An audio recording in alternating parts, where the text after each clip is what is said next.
I'm Neva Ncube, the CEO of Dandem Tande. I'm very pleased to have been part of the conversations at NAST. Today they have the business symposium and investigating on how collaboration can be done between industry and the academia for the development of our country. So as the guest speaker, one of the key things that I spoke about was the need for even deeper collaboration in the area of innovation. One, the academia is good at the innovation of different things because all the innovation hubs that we have across the institutions of higher learning, but industry has got the platform to commercialize them. So we're saying that link between the two has to be intensified to make sure that the technologies that are being done and developed in these institutions of higher learning are commercialized, they see the day of light. And the other thing that I also spoke about was the need for industry to actually fund some of these innovations that are happening. But at the same time, making sure that as industry, we've got sufficient infrastructure because the fourth industrial revolution calls for digital connectivity. So industry has got a role that we deepen that investment in connectivity. I spoke about the underground or submarine cables that are going to be reaching the shores of Africa at the end of this year and early next year. There is one that is called To Africa, which is a 45,000 kilometer submarine cable that is coming into Africa. It will be in Lagos. It will also dock in Cape Town. And then another one called the Equiana cable that has already docked in Namibia. What it means for us as a country is that we will begin to get cheaper connectivity because we are seeing all this flood of connectivity coming into the country. Because the challenge at the moment, and the challenge that will still be there when we want to adopt the fourth industrial revolution technologies, is the affordability of connectivity. So there is investment. I also spoke about the ethical use of technology, because we are already beginning to see concerns about how technology is being used. Is it being used in an ethical way?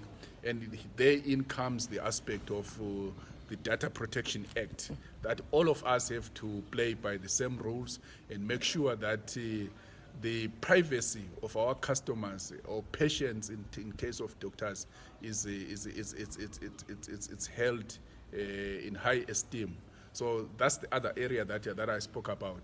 I also touched briefly on the aspect of the use cases of this technology. You know, Zimbabwe in the main is an agro-based economy. We have reached food self-sufficiency now in maize, in wheat, but there's a lot of more that we can do. I think as a country we should still aspire to be the food breadbasket of Africa, and we can do that using smart technologies. Mining is an obvious case as well. We are endowed with a lot of minerals, but are we mining them efficiently?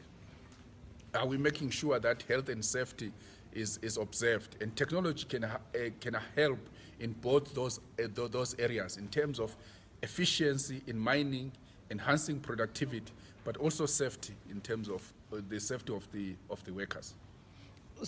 Education 5.0 or heritage-based education compels industry as well as academia to collaborate.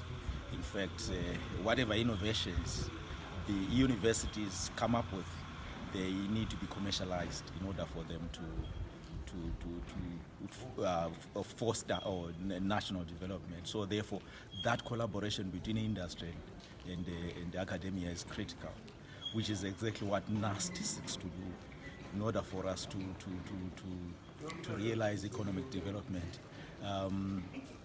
Industry on its own cannot really prosper without that theoretical view from academia that says this can be done or this cannot be done because of A, B, C, D, or because of experiences in other settings that have proven that. So therefore, there is that need for for academia to provide industry with what is possible, and for industry to be able to say, okay, given what we have provided, what is it that we have to do in order for us to commercialize these innovations. So the purpose of this symposium is to therefore emphasize that aspect of collaboration between industry and academia in light of the digitization thrust that Vision 2030 is currently pushing.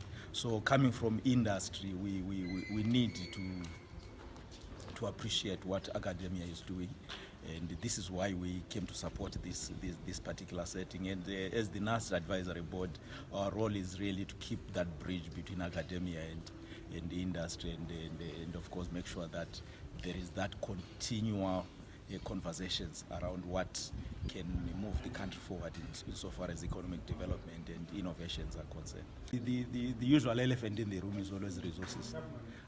Industry has got the resources. Government can also help in supporting with resources to make, and by refining those innovations and making sure that they are indeed something that can be implemented and can be commercialized.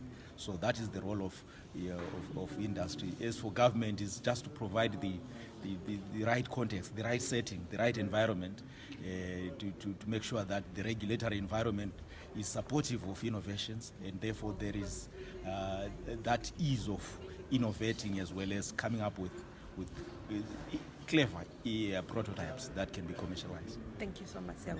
Yeah.